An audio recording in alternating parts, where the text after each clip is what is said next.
network. We have our strategic partners who are awesome. They sponsor things and help us out a lot. So definitely use them. And just try to get together and learn and have fun too. And always eat. We always eat. That's my thing. We have education usually once, during our events, or, we bring in, like today, we're bringing in a representative from the Point so that everybody can know as a real estate agent what's going on with that neighborhood. And yeah, I think we're all excited to figure out what's going on there. So. You hear things and you never know, so we're gonna find out for sure. And sometimes we have CE credits for some of the classes too. So we try to mix it up, try to make it entertaining. We had a garden party in April and had like a Kentucky Derby type of setting with teacups and all that fun stuff. So I have one more question. Do you have to be part of the Utah board, or can you be part? Because I'm part of Salt Lake. I'm part of Salt Lake. You're Oh, okay. yeah, Okay. no, it's Yeah, not don't about join- what board you're join with. us. It's what where you do business. Really. Okay. Yeah. Yeah, there's a Salt Lake Network, there's a Cache Valley and Northern Wasatch, so there's a whole bunch of us, and a St. George. Okay. We're the funnest. We're the fun ones. We need you here. That's right. no drama. Okay, our strategic partners, like I mentioned, they are the guys and gals who help us, support us. They are amazing. So let's check them out. Jessica Fair, she is our treasurer and our strategic partner with Intercap Lending. Woohoo! John Young with John Young. Well, I was going to say John Wynn. John Young with Wynn Home Inspections. That's awesome. Back here. Daniel Forrester, who was here and walked out, and I think he's coming back, but Yeah. we hope so. Yeah. For our Kentucky Derby, I have to say this, we all wore the big hats. He had a horse head hat. Oh, it was hilarious. He Amazing. ran our horse races. It was so fun. It was awesome. Jared Fenn, right back here,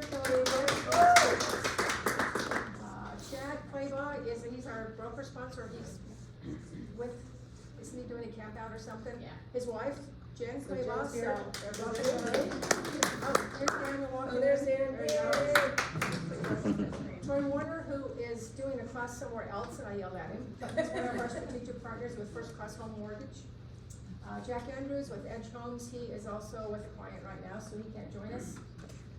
And our dessert partner, I guess you guys saw the donuts back there.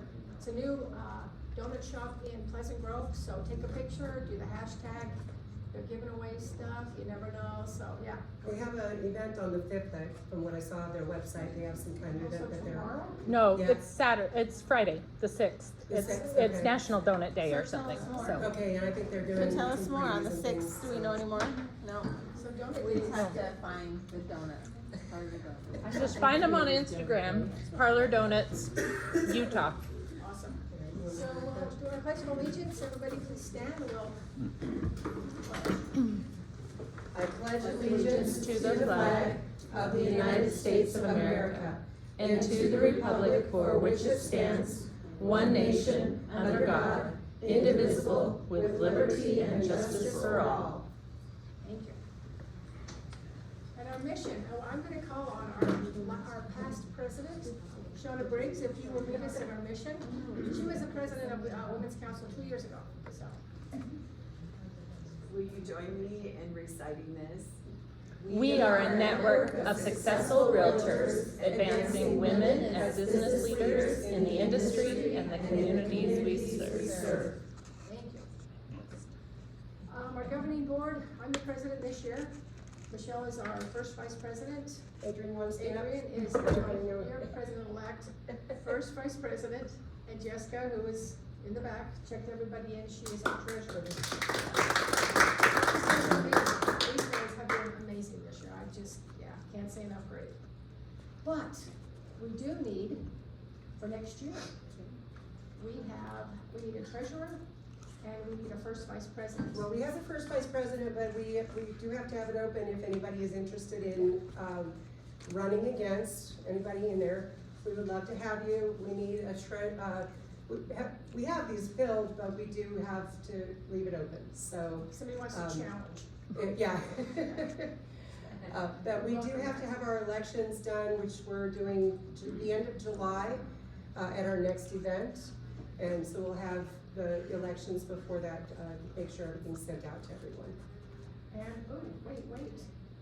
We also, well, I guess it's not isn't an elected, it's not an elected. No, they're position. not elected, but we We do need need them. an events coordinator and a membership coordinator. Yeah. So if you, you don't have to do it all, we can do committees and, but yeah, we'd love to have you join us and help us with recruiting and just all the fun parties, so. Please invite your friends. Here's the thing for the prorated. You can just go on to wcr.org and be able to sign up with that.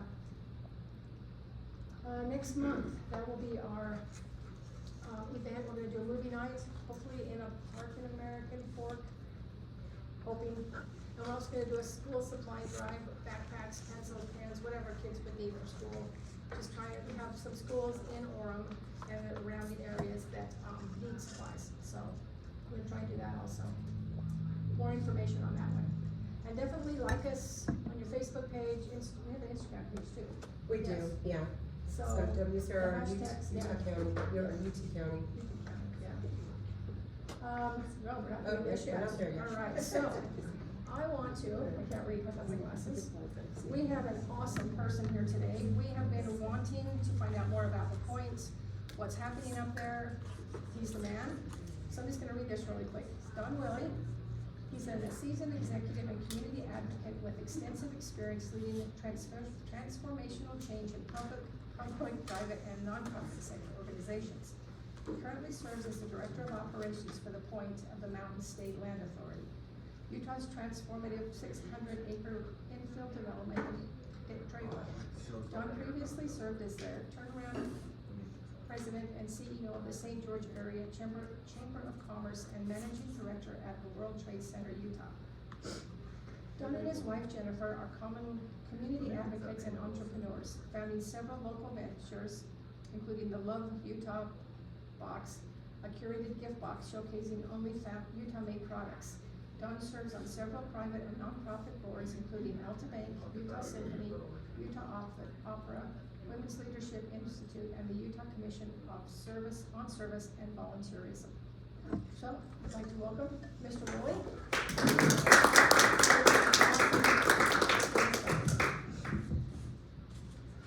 Just unplug the plug there and plug it into your laptop. I hope it works, right? Yeah. We'll hold our breath while it's Somebody else's fault. It's not a good presentation without a picture. Yeah. Thank you. Yeah, try to hook it up higher, cause then it's on your shirt, so it's easier to get on. All right, is that, can you hear me? Am I good? Okay, well, thank you for having me. It's a pleasure to be with you. This is something we're passionate about. I mean, this pretty large development that's happening right at the boundaries of the Salt Lake and Utah County. So definitely an incredible opportunity for each of you as this comes online. I do want to just start out by saying it's a 30-year build out is what we're talking about right now. 30 years? 30 years. Wow, we're I building- might not be here. I may be when it's dead done. by then. The funny thing is, I don't think I'll be at the point in 30 years. I hope I'm retired. Some of our board jokes about this, so don't quote me on this, but we have a board co-chair who's like, I'm gonna be dead by the time this is done. It's possible, but hopefully he stays around. So, but thanks for having me. I appreciate the opportunity to talk about what we're doing here. This is a public project, and so when we talk about development, traditionally it's the private sector who's leading the way. This is one where the state of Utah is leading the way, and it's kind of a weird dynamic for our state, right? We're conservative, property right advocates, private development focus, like that's kind of in our blood. And there's some key things here that I think are important to talk about and understand to where this works for Utah. That it's not too far out of our realm, and why it makes sense for the state to be involved in something like this to really transform it into the potential that it has. So let me start by just giving you some background. First, so let's see, some of the formatting gets messed up a little bit. Apologize for that. It really starts for the justification of why the state is guiding this development. It starts with what we've been able to accomplish, right? Utah is like the top of the top for everything, right? Every year it's like number one for this, number one for this, number one for this. And so traditionally we just kind of rank top of the board for economy, for best managed states, for entrepreneurship. So it's just, Utah's a place, like this is where it's all happening. But we have limited land now, right? So as Utah continues to grow, these accolades are really directly attached to that growth opportunity. But along the Wasatch Front, I mean, the land's more and more limited, you know that, right? And so as we look at Utah setting the standard across the board in those metrics, the state took a step back when we had this opportunity to move the prison and said, well, what do we do with 600 acres? And do we just sell it, right? And if we sold it, what do you think it would develop into? Right? Everyone, like, we all know, we know exactly, right? Wait, what'd they say? Houses. Oh, okay. Right, Yeah. it'd be a sea houses, which is not a bad thing, but is it the best use of 600 acres for the state of Utah? Is there a better ability for us to generate an economic return for the state of Utah? Right, the city would love to just have houses. This is in Draper, the entire site is within Draper. They're like, yes, please, property taxes, please bring it. The county would love it. Yeah, but don't businesses pay more in taxes than a homeowner? Is that right? So private sector development, if it just developed as it naturally would, you know, it'd be fine, right? It'd be great. Maybe it would help with our housing crisis, maybe not. But at the end of the day, is it the best use of 600 acres that's right on I-15, right on Bangor, in the heart of the two most populous counties of the state, where all the growth is happening, right? You look at where the growth is happening, Brent's kind of pinched right there, right? You look to the southwest corner of Salt Lake County, and then, I mean, you look at Harriman, right, around Harriman, you come around Eagle Mountain and Syracuse, right? The growth that's happening right there, the point is at the heart, right? And so the state said, we can make this, we can do something better with this, right? We can set a vision for it, and we can use this to set a new standard for Utah. And so the legislature outlined 6 key areas that they wanted to focus on with this development, right? To create new opportunities for future generations. And that's everything, right? Job opportunities, cultural opportunities. I mean, really just, let's throw these big ideas out there and then let's start to paint a picture. How do we thoughtfully grow, right? How do we grow differently than we've done in the past, right? Half-acre lots, quarter-acre lots, you're not gonna see those at the point, right? We don't have, you know, the land is too precious. So we've gotta think differently about how we grow. How do we generate new revenues for the state, right? So in terms of an economic development project, this thing, and I'll show you some charts that we've been able to put together at the end. This thing is gonna be a massive economic generator. Leaps and bounds above what we would see if it was just homes. It was an opportunity for the 2 counties and many other regional stakeholders to plan together, right? To say, this is the Utah way, right? We talk to each other, we work together, we build together. And so this is an opportunity to work together on something, to inspire innovation, to think about sustainability differently, right?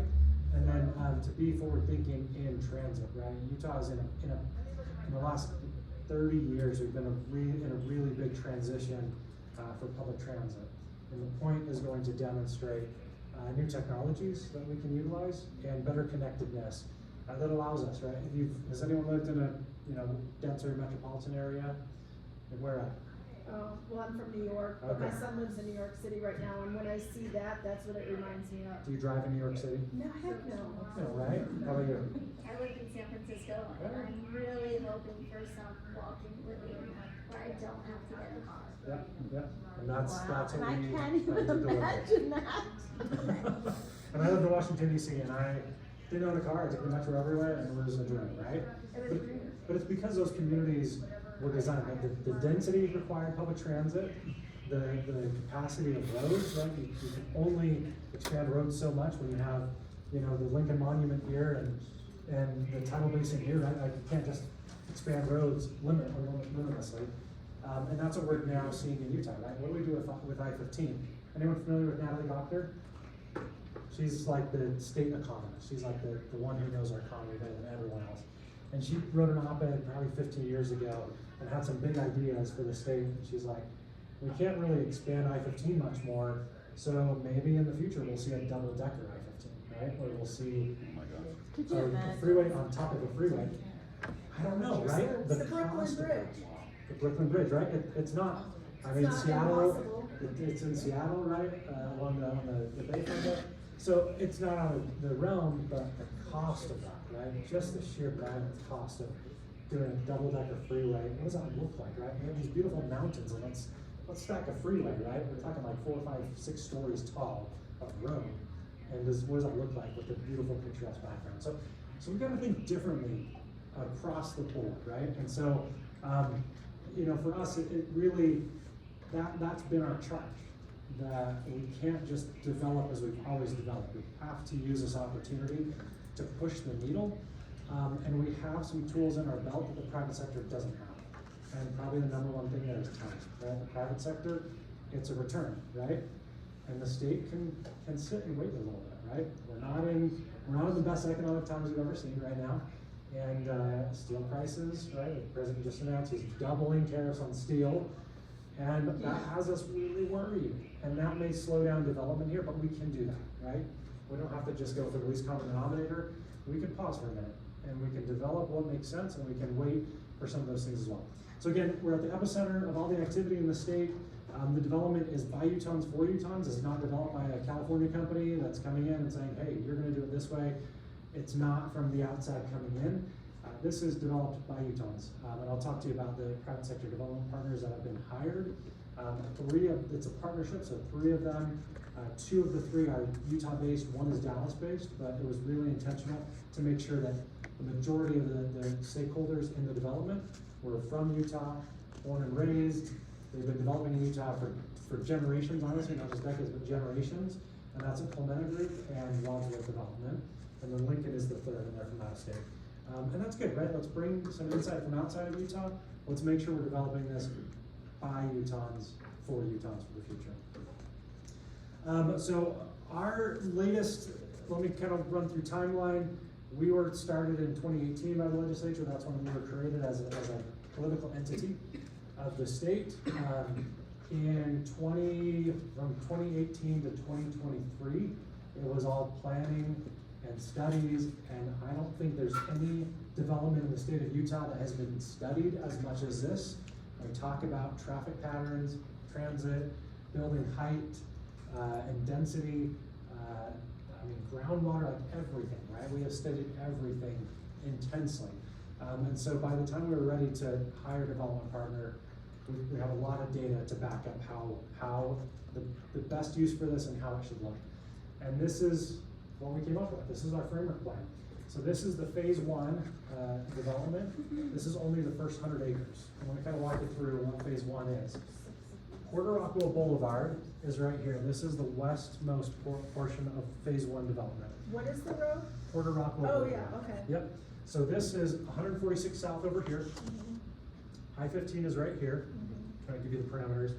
And then Bangerter is right here, right over here. So that's the parameters. Phase 1 sits in the middle of it. Now, anyone that has been in development, does it make sense to develop density downtown first and then go out? No. It's like the opposite, right? You start with residential on the peripheries, and then you move in over time and you build retail and commercial last, right? Because you need the population there. It generates the revenue to be able to then pour the money into that commercial and retail, and it gives you the population to actually utilize it.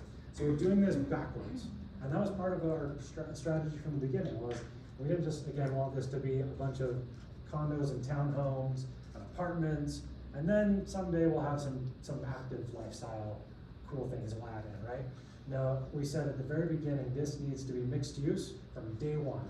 And so the first 3 buildings that you'll see on there, I'll go through them. You'll see probably 1 apartment complex for sure, probably 250, 300 units, and then 2 online that will come pretty soon after. And then an innovation center, and then the promenade, which is the downtown kind of mall core. So think of City Creek, not with the tractor roof, I wish we could do that, but kind of a City Creek 2-block mall with retail, dining, and a lot of outdoor amenities with it. So this gives you a better snapshot. So again, we're only talking about the first 100 of the 600 acres. It's a bit of a misnomer when we say phase 1, because everyone says, oh, well, what about phase 2 and 3 and 4 and 5? We're only talking about phase 1. We would anticipate that the rest of the site to develop simultaneously. So we have opened a process where any developer can submit a proposal to us for a concept, right? We're actually entertaining one that is a pretty large sports complex, that would be on about 20 acres of the property. And that came from the outside, that's an idea they've got, and our board is considering it right now. If the board gives us thumbs up, that starts, right? As soon as they're ready to go, they get to start developing. And that'll be outside the phase 1 boundary. So that's kind of how the rest of the site will develop, is ideas that come to us, proposals that come to the board, we'll consider them, and if we think it's the best use for the land, we give a thumbs up, and development starts. So What are some of the things they've already got? Have they, I mean, are they in the very, like, we just barely opened this up You just campus barely development got open. process, yep.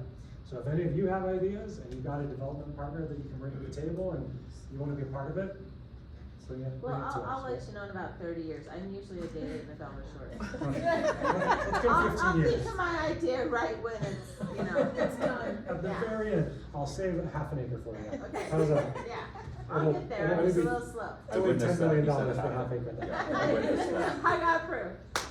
Where's the front runner coming through this piece of 600? Like, where's the public? I'll show you that. Okay, Yeah, yeah. yeah, you'll see that. So, Is that what you're thinking, the front runner will run through that? Cause that's So- already on the west side so of front runner, Draper. yep, so front runner, Okay. what we'll do is we'll add a station, that's already been funded and approved Okay. by the legislature. So that is already in the works, so we'll have a front runner station, I'll walk you through the other public transit amenities as well. Yes, The one thing I always seem to find in high density is that there's never enough parking for retail or other things, so is there underground parking or parking structures, or what is the ladder parking? table prevents underground, but you're gonna see a lot of podium development here, so where you have the first few stories of the building will be a parking garage, but it'll be wrapped, so it'll just look like the building. It's not gonna look like parking, so all the parking is actually hidden, so if you look here, see all these gray boxes? Gray, see all those? And you can kinda see, these are all parking garages. Oh, So wow. you won't see it, so from above, if you're looking at it from above, you're probably gonna see solar panels and vertiports. You'll see some vertiports, we're gonna bring air taxis here, so the Jetsons are happening, it's not a matter of if, but it's a matter of when. And you can see, some of the wrap product where the parking is in the middle, those are typically apartments. And so you won't even see parking, and that's intentional, right? We don't wanna see parking, we don't wanna see a parking, the land is way too valuable to go surface. Caveat with that is you will see surface parking initially, right? It's really expensive to build stack parking, so, we will have initially surface parking, but ultimately this is what you'll see in phase 1, is you'll see wrap product and podium. Sorry, I have two questions. Bring it on.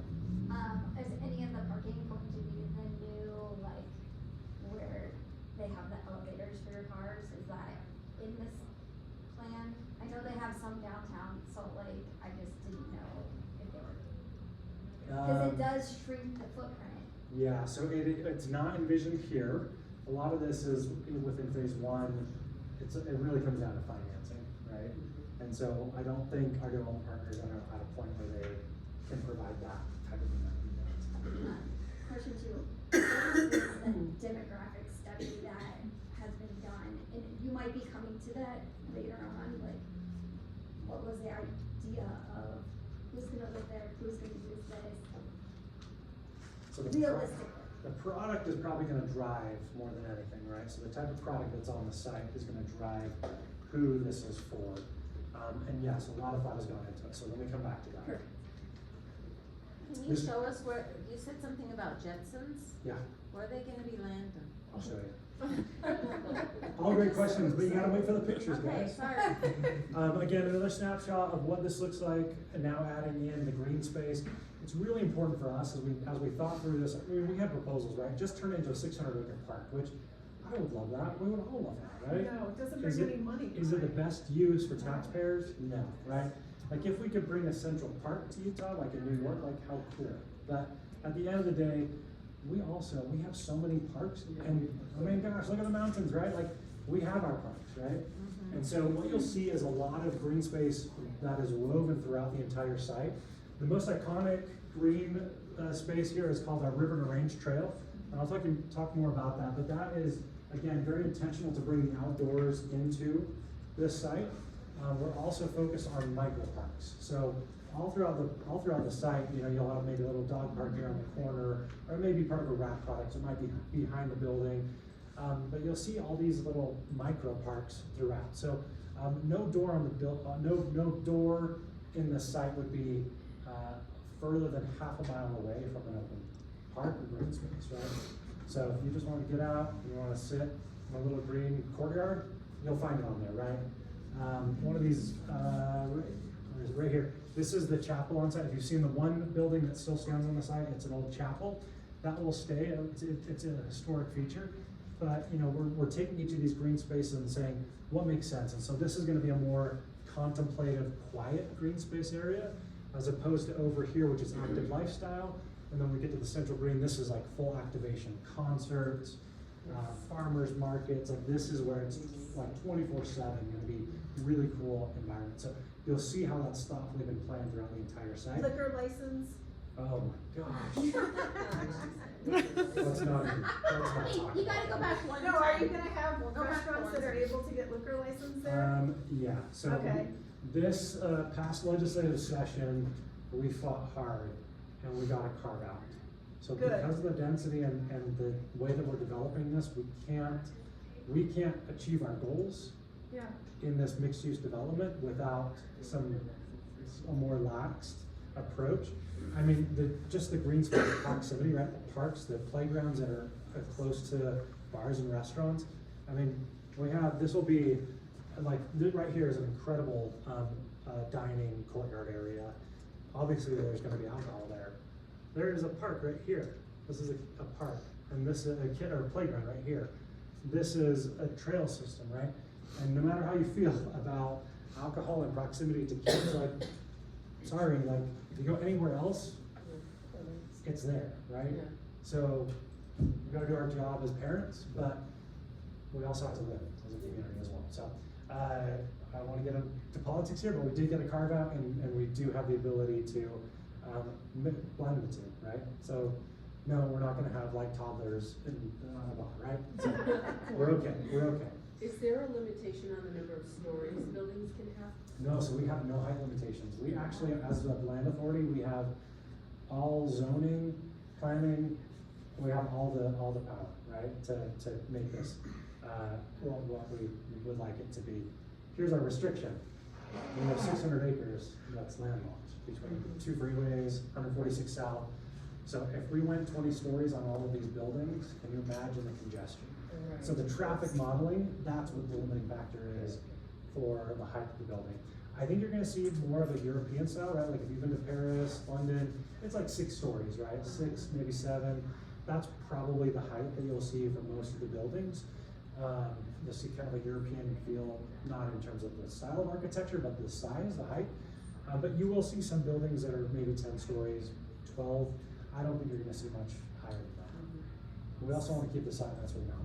So we're talking like, are we talking like, you know, like I watch Stephen Colbert, you know, and he owns, and Jimmy Fallon, like they have condos in New York. So we're talking like fancy condos where like people will be like, I want that one and I wanna raise my kids here. Yep. Like, Yeah, so the goal for us is to provide a mixed use community, right? Mixed use means all the housing stock that makes sense. Single family, quarter acre lots, not happening at the point. What you'll see is probably row houses, townhouses, like that's the least dense that you'll see at the point. Because again, I mean, we're talking undeveloped, untouched, it's $1 million an acre, right? This is prime land, nothing done to it, right? So as improvements are made, as phase 1 comes online, just imagine what the cost of that land is going to be. So we've got to think differently, right? So density is what you're gonna see here. And this is a nice opportunity, because this is not, like, we don't really have an NIMBY thing here. Like, we can't do the not my backyard thing, where it's not an established community, and you're putting, you know, 30 townhomes in next to all these quarter acre lot homes, right? So we don't have that. We have kind of a blank slate, and we can say, okay, let's think through this. Condos, single family, but row, townhouse style. Apartments, phase 1 is actually all gonna be apartments. It will all be for lease, for rent product. But we're working right now on a 50-acre for sale product on the west side of the property, kind of at the front of the station. Yes? Okay, two questions. Yep. One, will it have schools? Will this be part of Canyons and we'll go over to Draper, or how does the Canyon. school look? Canyons District, and we don't know yet. Okay. Because this type of housing does not necessarily attract a school, right? Okay. So I think we're gonna see, again, by the types of housing that we have, probably young professionals, well, professionals at any stage of their career, right? But probably single professionals, couples, young families, so kids maybe up to 7, 8, 9, 10, small families, right? So maybe 2 kids. And then you'll see like later stage, right? So retirees who just wanna live in somewhere where it's active, they want that vibrancy. I have one more question. Yep. Regarding the employment, you said like 14,000, like higher end type of jobs, like who's coming that's big? Because just having like so-and-so restaurant come is not gonna be paying high end. So who do you, is there any way you could work for a high-end company, make 150,000 and live here, or no? Easily. So who's coming? Easily. Do you have, Can't share yet. okay, but Yeah. you do have people Yeah, coming? yeah, so we, in fact, in our development agreement negotiations, we charge, there's different, like, we set different thresholds for our development partners of the types of companies. The industry that we're targeting for the point is actually life science and biotech. Okay, So we don't really have a home, right? We have Silicon Slopes, we have aerospace and defense, we have all these like, higher end, high wage earning, industries. They all have a home. The only place that we have like a life science home is Research Park by right, the U. A-Rep or whatever. And so this is kind of this is prime for that. So that's kind of our target industry. It doesn't exempt anyone, right? So it's not that we're gonna go after Google or Facebook or any of these other big names. But what we've done is we've given our development partners requirements to bring in certain threshold companies. And one of those requirements is one Fortune 100 company. Okay. We don't even have a Fortune 500 company in Utah, right?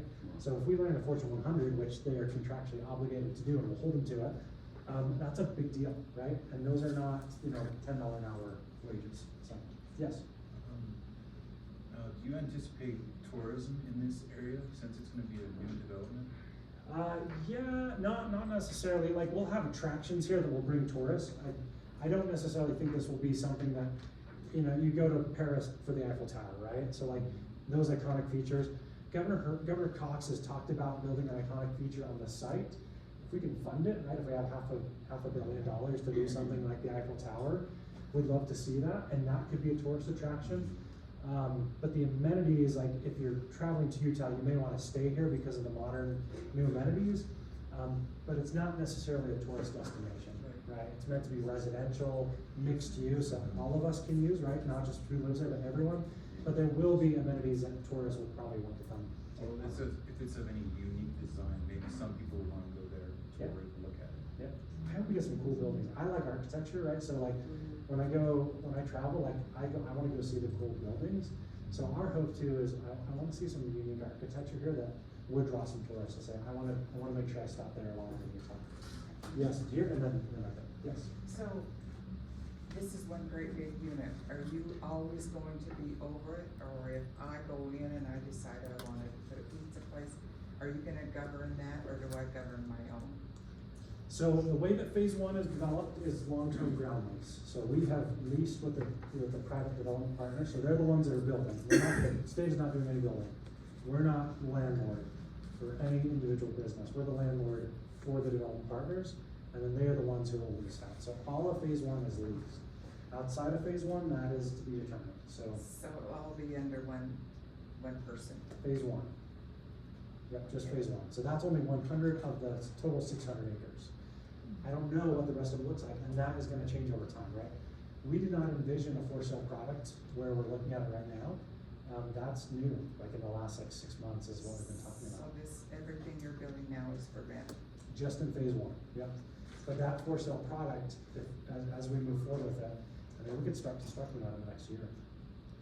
We could probably have completion of 50 acres of for sale in the next 5 to 7 years. That'd be a lot. Completion of the Yes. for sale.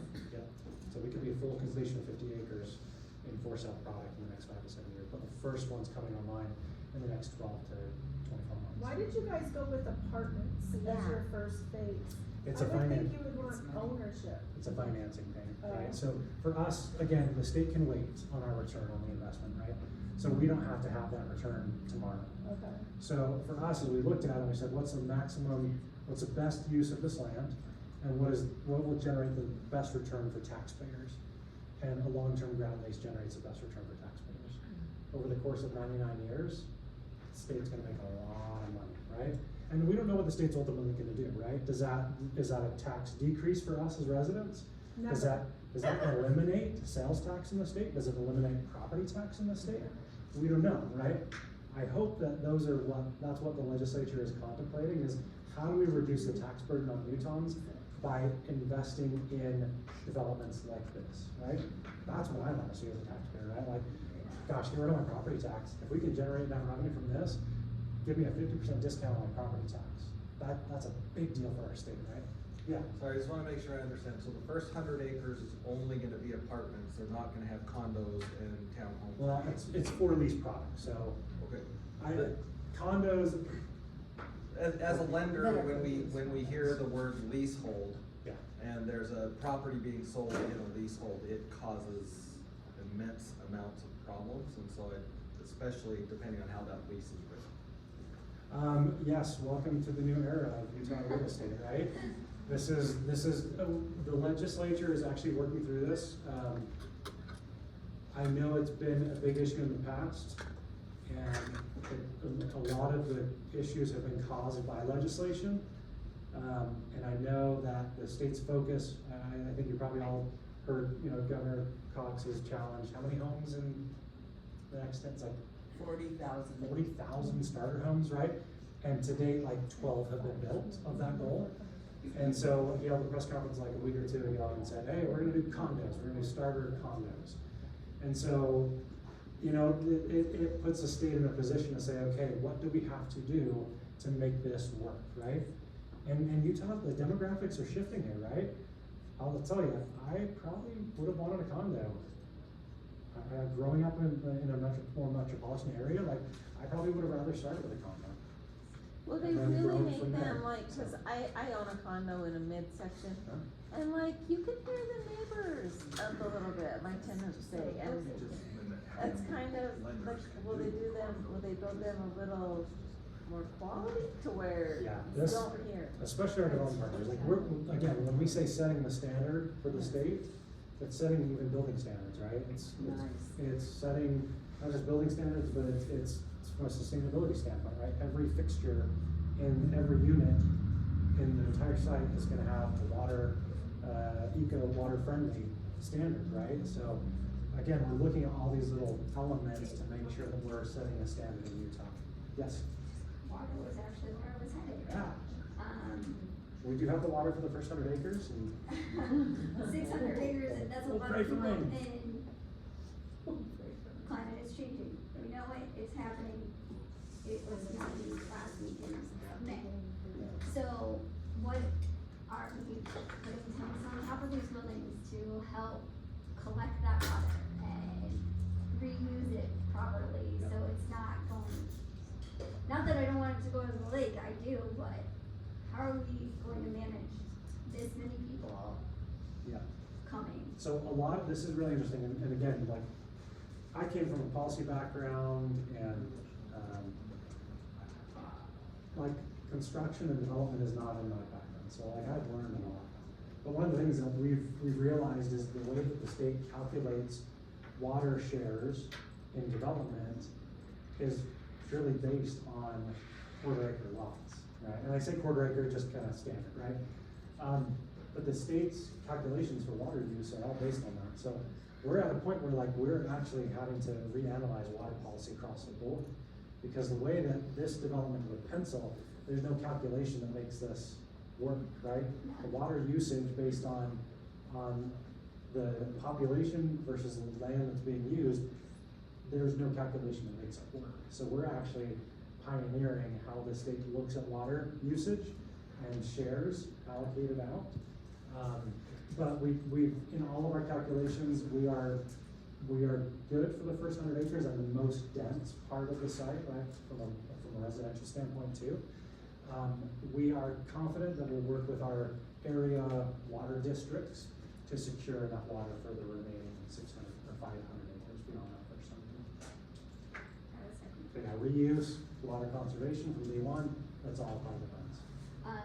Knowing also this location and the views are spectacular in all directions, is there talk of utilizing these rooftops in more creative ways than just making it solar or Parks, whatever? pickleball courts, recreation areas, pools, solar panels, vertiports, every square inch of the site is gonna be utilized. Yes.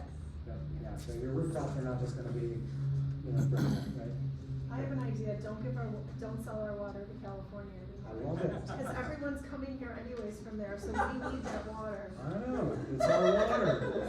It's that dang Colorado River Elect me compact. for your next mayor.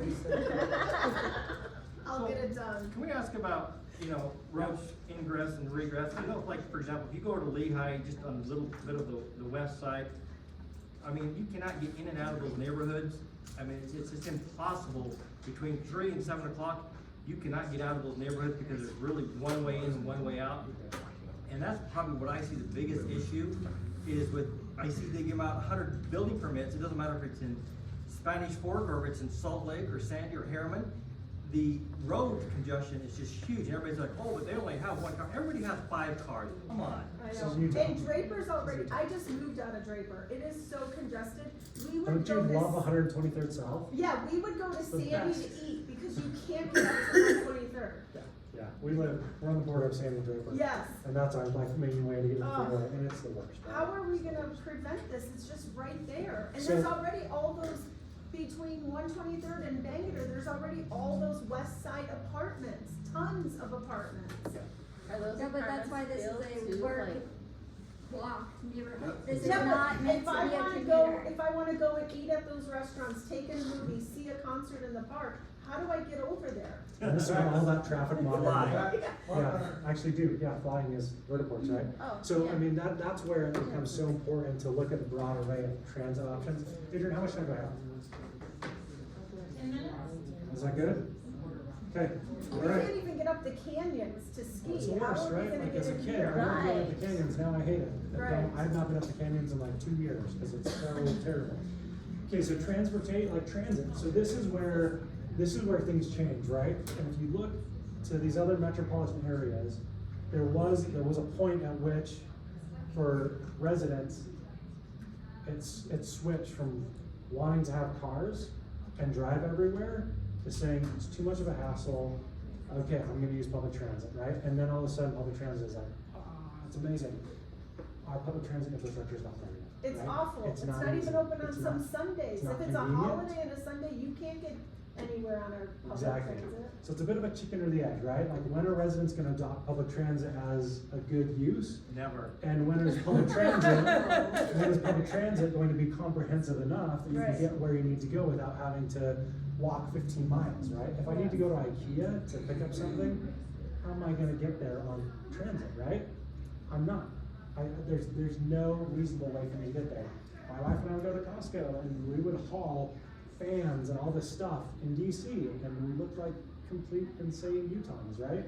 But we're hauling all this stuff back on Metro, right? But we did it, like we're like, cool. My son takes a This suitcase is to the before Uber, grocery right? store. He takes the suitcase, Yeah, he right. puts all his groceries in there and pulls it home. So there's a lifestyle shift that will happen in Utah over time, We're gonna right? have smaller grocery stores where people go shopping every day. Costco is not the concept. So this is where we think differently, right? This is where we think differently. This is where you have, these street vendors down, at the base of your apartment building. You go down for breakfast or brunch, right? You go to a Harmon's, a more boutique style grocery store, it's smaller. You're not hauling $1,500 worth of groceries every week, right? Instead, you're going down and getting what you need for a couple days, maybe a week. It's there at your fingertips, I right? think the millennials like this. Yeah. Mm-hmm. So they don't even cook, do they? No, they don't. I mean, I do they cook, use I'm a millennial, I stoves? cook. Okay, the next generation after you. It's Gen Z, Yeah. right? Gen Z. They're the lazy ones. Well, it's like you're taking Daybreak's concept and pulling it over and building, enhancing that. Yeah, so Daybreak, I mean, if you Yeah. wanna compare the two, Daybreak is really residential, and now they're putting the commercial, right? That's traditional development. We're putting everything in at the same time, right? So we're putting a DC or New York or something like that, much smaller, right? Not the density of Yeah. those cities, but we're taking that style of development and we're putting it at the point, right? So it all happens together. So from a transit standpoint, we've gotta think about everything under the sun, right? So we talk about this as a one-car community, and the one car is the one car you need to get off the site. If you're on the site, and let me just make sure that we all understand, there are no restrictions, there's no gates to get on the site, there's no bubble that you have to like show your ID to get in, this is not like a communist city. We've had that critique from some people. This is Utah, guys, like, we're not gonna lock this down. But we say one car from the standpoint that you really only need that one car to go to IKEA, to go to Costco, to get to mom and dad's for Sunday dinner or whatever, right? So you need that one car to get somewhere off the site. But on the site, you've got every means to get around. We have rideshare, right? So not just an Uber model, but like a UTA rideshare system as well. We've talked about this internal circulator. We don't know exactly what it's gonna be yet. We've talked about an autonomous kind of minibus, maybe 6 to 8 passengers, and it just runs on a loop the entire, from 5 a.m. to 11 p.m., right? So you hop out, if you come out of your Oh, it's like in apartment. Boston, you buy the pass and then you get on and off. Yeah, the like a hop on, hop stops you off. want. Yeah. Exactly, right? Come out of your apartment, go to work, go home and change, go to a restaurant. So you just hop on this internal circulator, and that's what you need, right? Scooters, bikes, buses, tracks. So we will have a track sign that will originate at the front runner station. It will go up over I-15 on the east side, and it will come down to Lehigh and connect on the east side. So we have tracks that runs by Thanksgiving Point. We will now have a track sign that will come on the east side of the freeway down to Lehigh. I don't know where it goes beyond that, but that's the connection point. Is it using the Draper tracks? Is it Nope, gonna it's a connect new line. there? Nope. Oh, it's So not- Blue Line will still terminate there, unless there's a miracle and Draper's like, yes, please use the right away and destroy our property values. We didn't build it there for that very reason. If Draper decides someday they want that, cool, and then the two will connect. So the two will use the same line going down to Lehigh, but for us at this point, it makes sense to originate a new line. It will go over I-15 and down to Lehigh. So connecting hopefully a biotech hub to Silicon Slopes, right? And then from there, you can hop on Front Runner and get downtown or get down to Provo. So that connectivity, right, we're now connecting these dots across the valley, east and west, north and south. And that's when public transit starts to become more user-friendly and accessible, right? So it's all part of it. And we're also exploring right now connecting the red line from Harriman to the side as well. So we'll go all the way to the west bench of the valley as well. And then finally, my favorite, air taxis, right? So the Jetsons are here. So we are in talks tomorrow. I've got a meeting at 2 o'clock to finalize our location on site for a vertiport. So we can run power and structurally make sure that the integrity of the structure is sufficient for multiple air taxis to land and take off. How affordable is those air taxis? Our projections are showing that in the next 10 years, it'll be as affordable as an Uber. Is it Really? Why aren't we doing this for the canyons then? To get up to We see hope, 'em. we hope it becomes that, right? We hope that this is, Wow. but our placement, you'll see limited use initially, right? So we want this online by the Olympics. We need to put the racks on the top for the skis I know, though. right? I love that, I love that. But these That's are, true. the vertical takeoff and landing is not, the technology is not quite there yet, and so we're probably 5 years out, but it's on the verge, right? So vertiports are gonna be a central piece, and initially, we anticipate being one of the first 3 sites in Utah. We would expect it to be at the Point, Salt Lake Airport, and Park City in preparation for the Olympics. And then it will expand Oh, from there. yeah. What about at the base of the very long canyon? We'll see That'd what be you, awesome. we'll see what UDOT does, right? Is it a gondola, is it air taxis? So We'll see. when is this first phase gonna be done with the apartments? First, you'll see vertical construction starting next year. So all the work you're seeing right now, that's all of the utilities, roads are going in as we speak. Starting, probably second quarter of 2026, you'll see vertical construction, and we're about 18 months out from that date for the first building completion. Like I said, first 2 buildings will have an apartment complex, probably 2 more coming online right after that, commercial building, an innovation center, and then what we just announced, this is the innovation center. Oh, that's pretty. Really cool. That's awesome. Big focus on entrepreneurship on the site, so we wanna make sure that, startup companies we wanna cultivate innovation, we want startups to come here to begin their company and to grow. So they start at the innovation center with a concept, and then they come to the innovation alley to actually test their product, or service. So this is kind of a product market fit trial phase of their business. Sort of like a kiln. Yeah, like a kiln, yep. Okay. Yep, so kind of a kiln. All of our system of higher education, universities, they'll all have a presence at that building. So commercialization kind of comes to a core right there and then branches out from that. I have a question, how is this gonna impact the dying Southtown Mall? Right, I was thinking about the dying malls. I'm a Sandy resident and I've got concerns about like our current leadership in the city. Are you running? Should we I don't vote know. for you? Hockey now. There is gonna be a hockey rink, that's true, but But the reality is, like, will this draw away? And here's the thing. This will increase the desire for high quality amenities in the entire region, right? Okay. So this will drive development, right? Mountain View Village, who's been there? Out in Riverton? Oh, okay. Who would have thought in Riverton that they would have Mountain View Village? It's incredible. And what's happening because that's there? All these other parcels nearby are developing with new commercial amenities, right? So Sandy uses this as an opportunity. Southtown Mall will revitalize and become a pinnacle mall for the region. Interesting. Or, And if Snort they is don't do dump anything, it will die. He's Yes. not going to allow that Southtown Mall. Exactly. He just invested. This is a in- business Yeah, he bought the whole It's thing. not a hobby, this is a business This is a investment. business for him. So- Yeah, that's true, he did buy that whole corner. So just some renderings of the promenade. This will feel like this is an outdoor mall concept, so you'll have kind of courtyards in the middle, boutique shops, lots of seating area, lots of foliage, and cover. The vertiports, this is what it would look like on top of a building. And then this one, I wanna make sure we talk about this. So we just announced this a few weeks ago. We are moving forward with a 5,000 seat entertainment venue. So this kind of fits that middle market, right? You have the Maverick Center, which is like 11,000 seats, Delta Center's 20, UCC Center, UVU, whatever that, yeah, I think it's like 16,000 seats. There's nothing in the middle though, and so this will come online and it'll be a mixed entertainment venue. So you can retract the benches to the wall and have like a full open space. You can bring the benches down.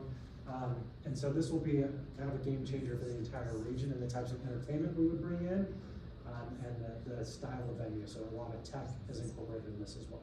Is there any hotels going? Yes, we have two that are slotted for you. One will be a higher end kind of convention style hotel, and then one will just be more of a Spring Hill Suites, Fairfield Inn kind of brand. Okay, I know I'm over on time, so any other questions? We love it. Yeah, keep going. You can keep going. Yeah, I can keep talking. We're here till 1:30, so. Oh, okay. Oh, yeah. Okay, I'll push right to 1:29. The Ribbon Race Trail. So again, this is such a critical piece of the site, right? We don't want to forget that we are people. We don't want to just be concrete and glass. We don't, that's a failure from our standpoint. As we see this site, we want to incorporate the beautiful outdoors, right? That's what we're known for. And so this Ribbon Race Trail, just like tracks will connect over I-15 and go down to Lehigh, we will actually also build a pedestrian bridge for this system. So you'll be able to connect to from the Bonneville Shoreline Trail. You'll be able to come down Corner Canyon, any of those trails there. You'll be able to cross over I-15 on a cool, this is like my dying wish, is to make sure that that pedestrian bridge is like a really cool bridge, not just like something out there, right? But you'll cross over a really cool bridge, you'll come down on the site, you'll go through the site, and there will be paved trails, there will be gravel trails, so that way, you know, you can walk, you can bike, go out for a lunch stroll, and then you would connect to the Jordan River Trail system on the west side. So you're now connecting hundreds of miles of trails through the That'd be point, amazing. right? That's amazing. And all accessible with bike. So like, when you wanna, on your lunch break, you wanna go bike Corner Canyon, deal, right? You leave, you go bike Corner Canyon for 30 minutes, you come back down, take a shower, go back up, right? Make sure you take a shower. Make sure you allow short-term rentals in all these condos that you're selling and townhomes. We'll have restrictions, but yeah, we'll make sure that there's. I'm already thinking what I'm buying. We all are, right? Well, Yes. what do you Like, mean, like, When can I buy it? Yeah, because like, this is gonna be like, so a company's gonna come in and they're gonna own all the apartments. No. Well, the state development wants us- partners in phase one, yes, right, so they are the landlords for phase one. Everything outside of that is not spoken for. So the for sale, that will not be, and we'll have parameters, like, we're not gonna have a big hedge fund that comes in and buys up all of the for sale Do you properties. promise? And again, we can do that, cause we're the state, right? Okay. This is where it's good to have the state involved in this project. We're not developing it, we are guiding development. And that's the fine line that we walk, is we want to guide this so it's in the best use of taxpayers. We're not controlling it so that we can suffocate that, right? Are we going to encourage the developers to also develop low-income housing Yeah. somewhere else? It doesn't have to be in the site, No, it's but. mixed into the core, 12.5%, so it's already contractually obligated, so 12.5% of phase one, that equates to maybe 400 plus units.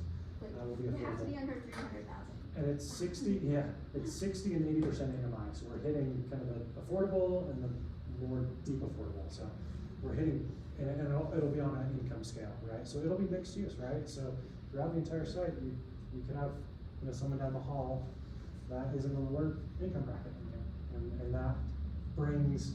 All kinds of different things. But the key is, right, it's not gonna look different, it's not gonna feel sloppy, right? It's to bring it all together, right? Yeah.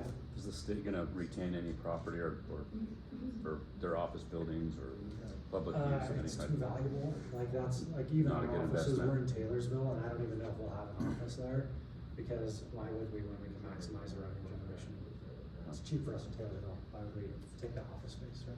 But we're only a staff of 3, so I'm hoping to have an office there someday. The Central Green, again, this is a big central park, not big, 1.8 acres, but it's still a sizable parcel for the site. Maybe there's, ice skating in the fall, all the fall foliage here, and there's ice skating. I think it's funny.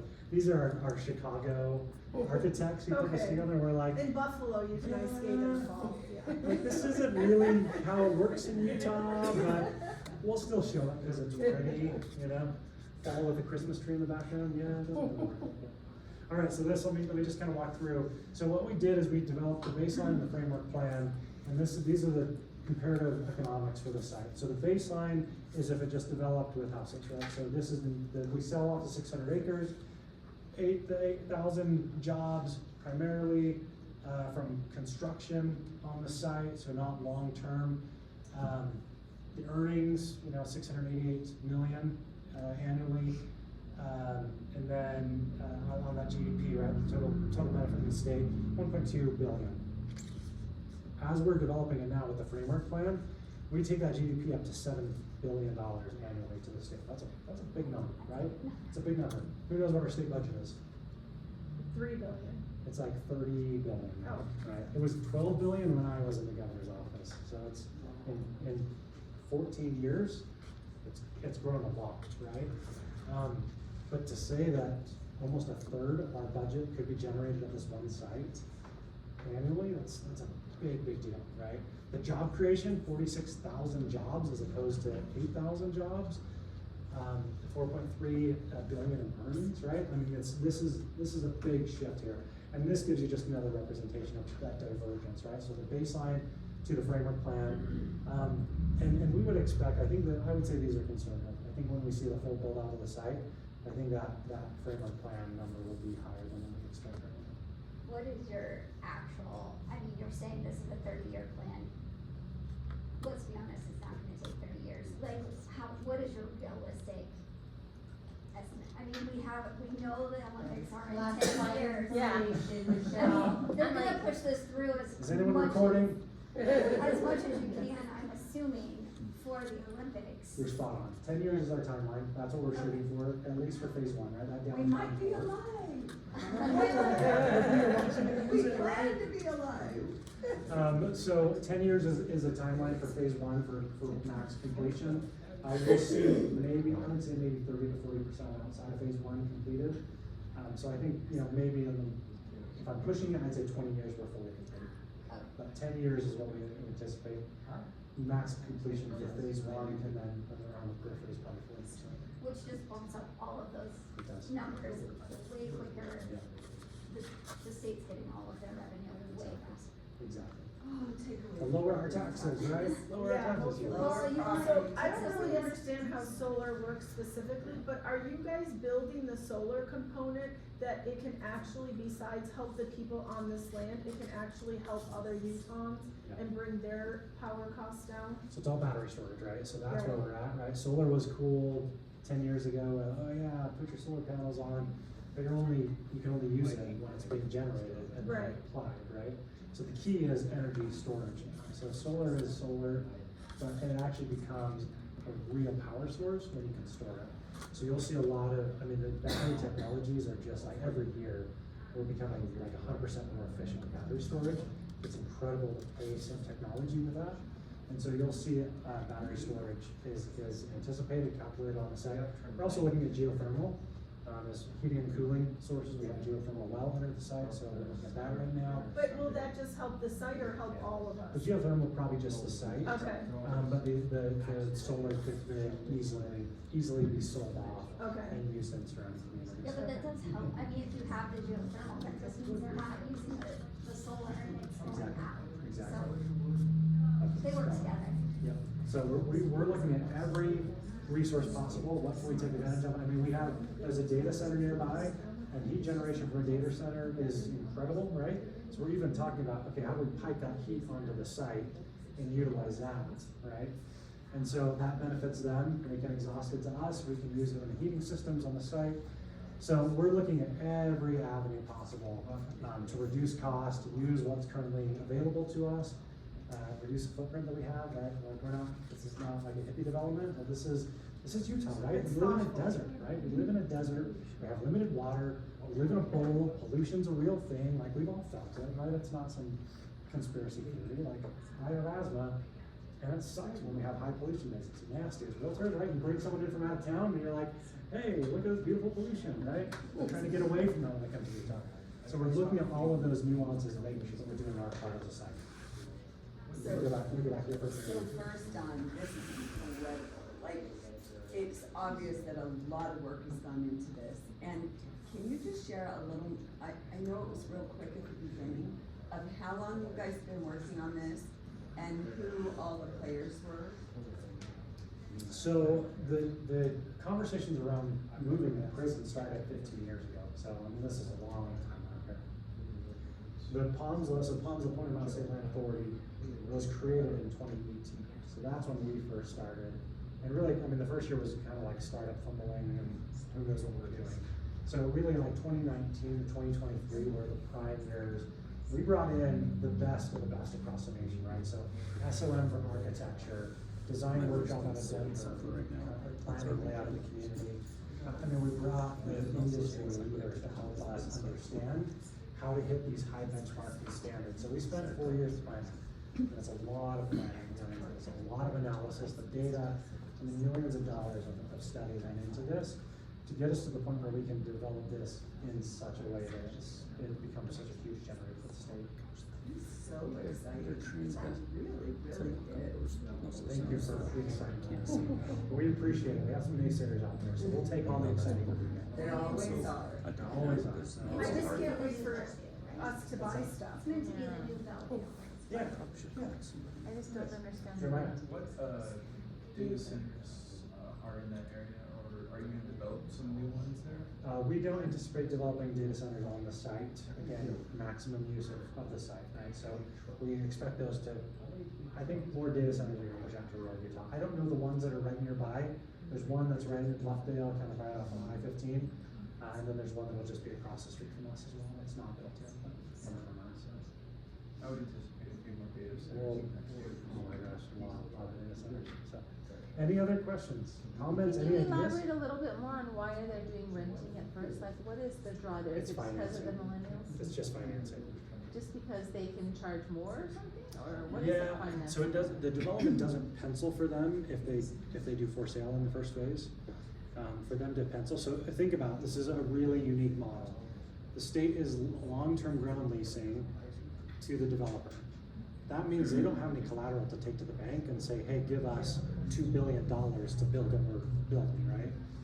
And so they have to get really creative on financing, and that means going private equity, bringing in investors, so they're getting really, really creative. We're utilizing PIDs, right, so Public Infrastructure District, you'll see $270 million in bonds to fund the promenade and that event venue, right? So using public dollars, taking the tax revenue that's gonna be generated, putting it back into the site to develop it.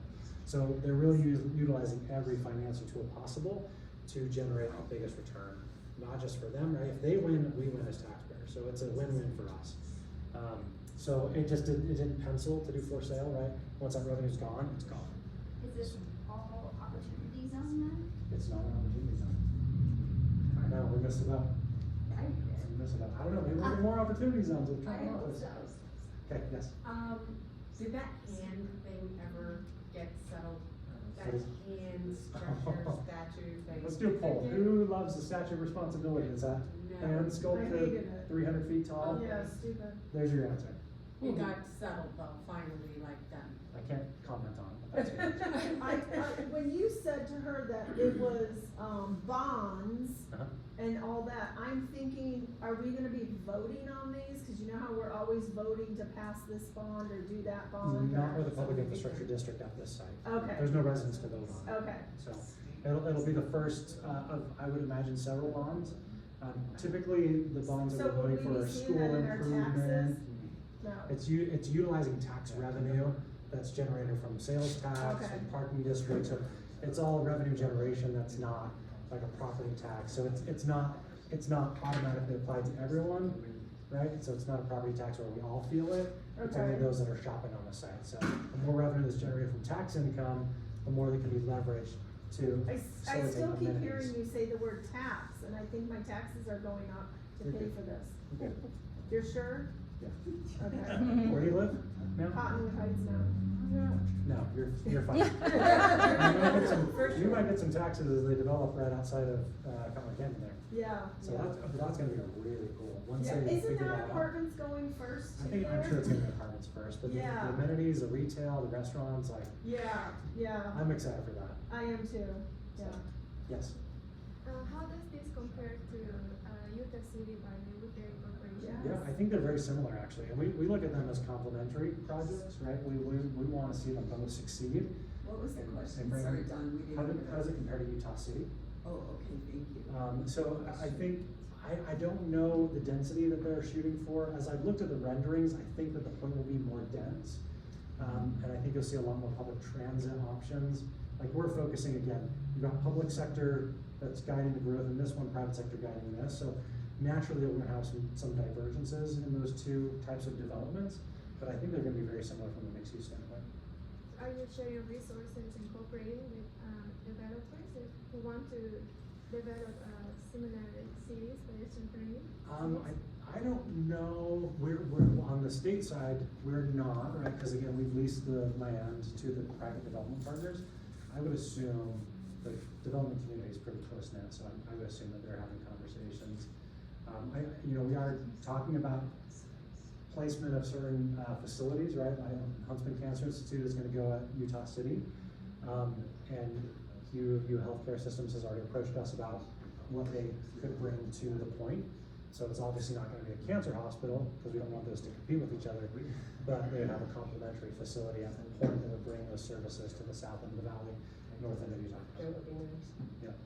Yeah, so that's kind of where the collaboration is happening, is to make sure that the apartments are gonna be duplicated, right? But gosh, we're growing so fast, like we can't build enough apartments, condos, townhomes, we need it all, so, the more that we have, the better, and Do we know what like rent would be for those apartments, and are they all gonna be, like, are they gonna be like some 1 bedrooms, some 2 bedrooms, some 3 bedrooms? studio up to probably 3-4 bedroom.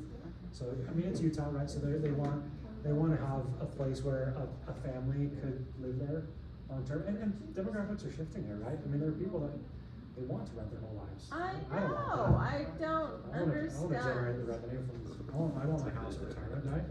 So, but demographics are shifting, and so we're accommodating that. So you'll see some larger apartments, condos that you could raise a 6-person family in, and stay there on the site, and some people want that, some people don't. So I wanna retire there. I want a townhouse with a big open concept that I can have all my kids and I will grandkids sell and you that send them condo. home. Give you my car No, right Makes now. sense. But yeah, so we'll have the entire spectrum. I'm always looking for a way to sell. But yeah, I love this, and No. I wanna buy one, so give me your phone number and you text me as soon as they go live for a sale. Yeah, how do we find out when they go live? Like, how do we be in the know? Yes, how are you You'll hear now? all about it, don't worry. And that, again, it's our development partners that will be managing all the leasing and the sales. I don't know who will sell the land to for the for sale product. Let me guess, Ivory Homes. It'll be an RFP, it'll be an RFP, so. Possibly, but we're a more boutique community, right? So we would expect even like an Ivory Home has a boutique product. Yeah. But I don't think you'll see some of these like Lennar. Yeah, or DR Horton. DR Horton, like the Like- track building, like Yeah. that's not what we're going for. We Good. want a more unique. Yeah. So if they can bring that type of product, I think we're happy to work with them and we'll entertain selling the product, the land to them, but we're gonna have pretty strict parameters. Yeah, about those people in CCNRs. Draper are uppity, you know. This is west of the freeway, so it's only east of the freeway that's it. So like, they wouldn't do Airbnbs at all, or would they? I hope the city allows it, I Yeah, hope you we'll guys have, allow we'll that. have restrictions, I'm Yeah, sure, but but they we will be able to do because that. again, we wanna protect it from becoming an Airbnb mecca. But, you know, we But also. that drives What bring business, people they in? spend money when they're We in do, we town. respect property rights, so I think we need to find that balance, Yeah. right? I think we can all respect, but we wanna find that balance, right? We want you to, I mean, as a homeowner, I want the ability, but at the same time, I don't wanna destroy a family, you know, like where I live, like, it break my heart to like have a whole Airbnb community around me, and it's like schools, parks, I mean, you don't have to care that goes into communities when that happens, so. Great questions. Any other questions? I've taken 4 minutes more. I loved We're it, so thank glad. you. Okay. Well, thank you so much. Thank you so much.